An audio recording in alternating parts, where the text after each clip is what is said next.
Hello friends, welcome back to Shai's recipes. எல்லாரும் எப்படி இருக்கீங்க ஃப்ரெண்ட்ஸ்? நல்லா இருக்கீங்களா? இன்றைக்கி நம்ம சேனலில் ஸ்வீட் பிரெட் டோஸ்ட் எப்படி செய்கிறதுன்றதை பார்க்க போகிறோம்.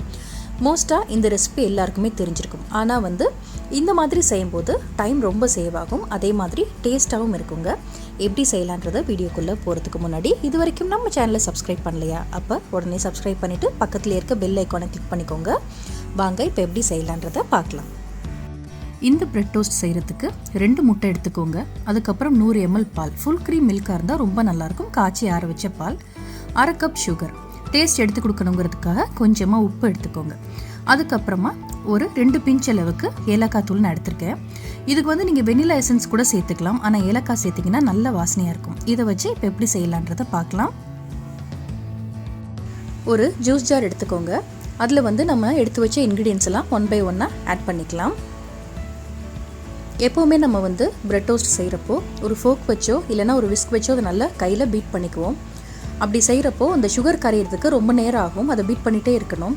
ஆனால் இந்த மாதிரி நீங்கள் மிக்ஸி ஜாரில் சேர்த்துட்டிங்கன்னா சட்டுன்னு இந்த சுகர் நல்லா கரைஞ்சிரும். அந்த மிக்சர் நல்லா ஸ்மூத்தாக நல்லா வந்துடும். உங்களுக்கே இந்த டிஃப்ரென்ஸ் தெரியும். டேஸ்ட்டும் ரொம்ப ரொம்ப சூப்பராக இருக்குங்க. இப்போ முட்டையும் சுகர் அதுக்கப்புறம் பால் எல்லாமே சேர்த்தாச்சு. 1 by 1 இந்த மாதிரி சேர்த்துக்கோங்க.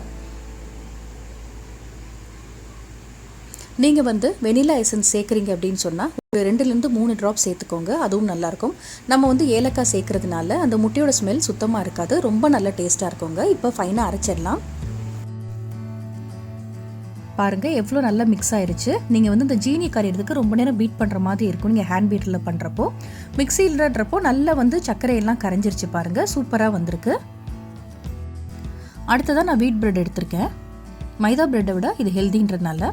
அப்புறமா கொஞ்சமாக பட்டர் எடுத்திருக்கேன். ஒரு இரும்பு கல் வச்சிடலாம். அதில் கொஞ்சமாக ஃபஸ்ட்டு பட்டர் சேர்த்துக்கலாம். நீங்கள் இது நெய் கூட சேர்த்துக்கலாம், நல்ல வாசனையாக தான் இருக்கும். பட்டர் சேர்க்கும் போது இந்த டோஸ்ட் நல்லா சாஃப்டாக இருக்குங்க.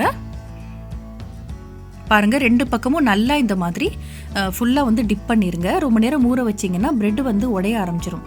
இப்போ ஒரே கல்லில் 2-3 டோஸ்ட்டு கூட சேர்த்து போட்டுக்கலாம்.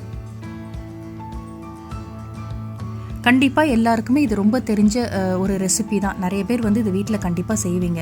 ஆனால் இந்த மாதிரி மிக்ஸி ஜாரில் நீங்கள் அடித்து போடுறப்போ அந்த bread toast, sweet bread toast ரொம்ப நல்லாயிருக்கும். டேஸ்ட் ரொம்ப ரொம்ப சாஃப்டாகவும் டேஸ்ட் ரொம்ப ரொம்ப நல்லாயிருக்கும். கண்டிப்பாக நீங்கள் இதே மாதிரி ஒரு தடவை ட்ரை பண்ணி பாருங்கள். பார்த்துட்டு எப்படி வந்ததுன்றதை அந்த டிஃப்ரென்ஸை நீங்கள் கமெண்ட்டில் எனக்கு சொல்லுங்கள்.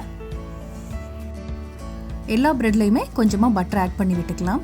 எப்போவுமே இரும்பு கல்லில் நம்ம டோஸ்ட் பண்ணாலும் சரி, ஆம்லெட் பண்ணாலும் சரி, டேஸ்ட் ரொம்ப நல்லாயிருக்கும். நான்ஸ்டிக்கை விட இது டேஸ்ட் கொஞ்சம் தூக்கலாக தெரியும். அதனால் நீங்கள் இரும்பு கல் யூஸ் பண்ணி பாருங்கள்.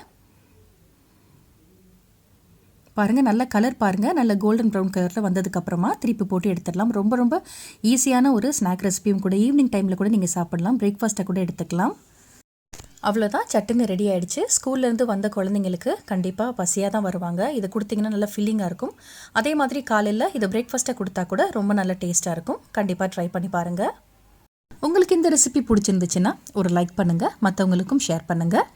மறக்காமல் நம்ம சேனலை சப்ஸ்கிரைப் பண்ணுங்கள். ஹாப்பியாக இருங்க, சிரிச்சிட்டே இருங்க. இவ்வளோ நேரம் பொறுமையாக பார்த்ததுக்கு ரொம்ப நன்றி.